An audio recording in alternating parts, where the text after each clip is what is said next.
Hi, I'm Morgan Smith. I'm at Woodstock Film Festival at YouTube Studios, and we are about to see the panel Music in Film.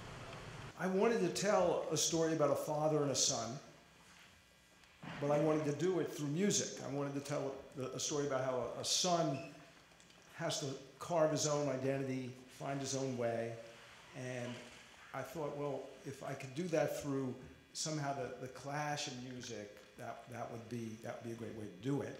And so when I began working on the script, I started with research and ran into Philip Quint, who is a classical musician, a Russian, trained in Russia, has been playing since he was 3, amazing virtuoso.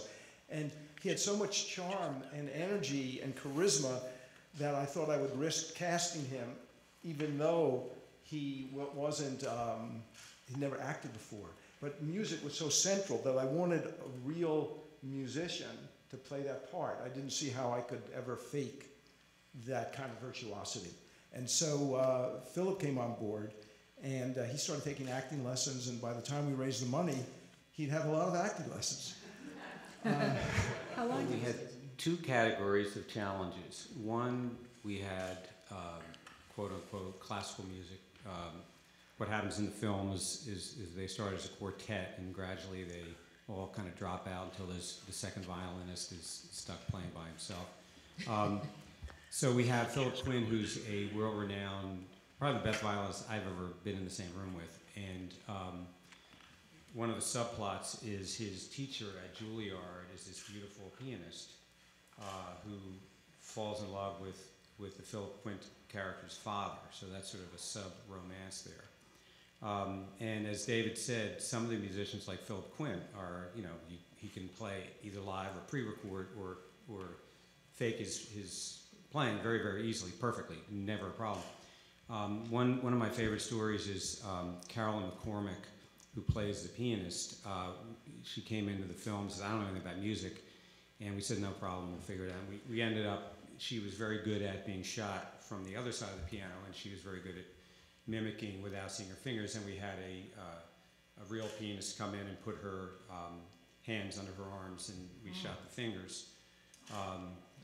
And one day we needed a piece of music on the stand that You're giving away our secrets now. that would be played, and we handed Carolyn a piece of music, and she put it on the stand. We were about to shoot it, and the music was upside down, so she really didn't know anything about music. So in the class, said everything in the music department is under my umbrella, budget-wise, and creatively, you're suggesting things. So the decision about what goes in creatively is always the directors and producers and money people involved, and a lot of people get involved in music. But but every director is really different. Some directors are really facilitating a vision, which it can be often more difficult than.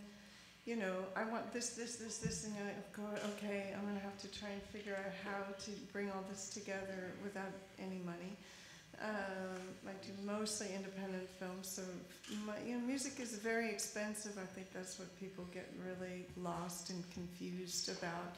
But I think, as Alex was saying, even in his film, most artists really want to be involved in quality music projects. So you just have to leave time to go out there and sell your project. And the preacher called me into his office and said, son, you're going to have to make your mind up. You're either going to use your talent for the Lord or you're going to use it for the devil.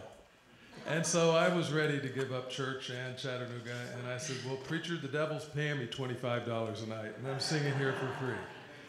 Went to college, worked my way through school right outside Nashville, did session work and wrote songs for Tree Music.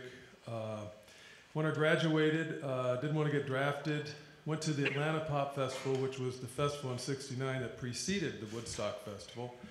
Hadn't done any hallucinogenics until this guy went by selling little tabs of acid.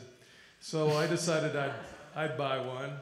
And while I was clinging to the earth to keep from being flung off by the centrifugal force, Joe Cocker and the Grease Band were playing with a little help from my friends. So that was it, my epiphany. I moved to Los Angeles.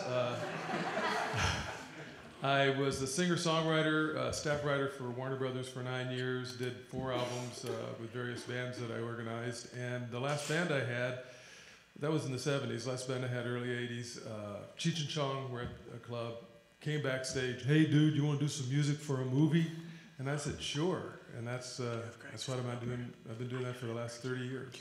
Because I've worked on films as a music supervisor where the DP is exactly pointing the camera at exactly the wrong spot, you know. So the DP is a musician, the editor is a musician. I was also editing, a musician. The crew in Memphis, you know, the reality of shooting in Memphis is that a lot of the guys that work in film are also musicians. So we had some of the best Memphis musicians, like as gaffers and grips, and How fun. yeah. Thanks for watching, and check back for more at www.woodstockfilmfestival.com.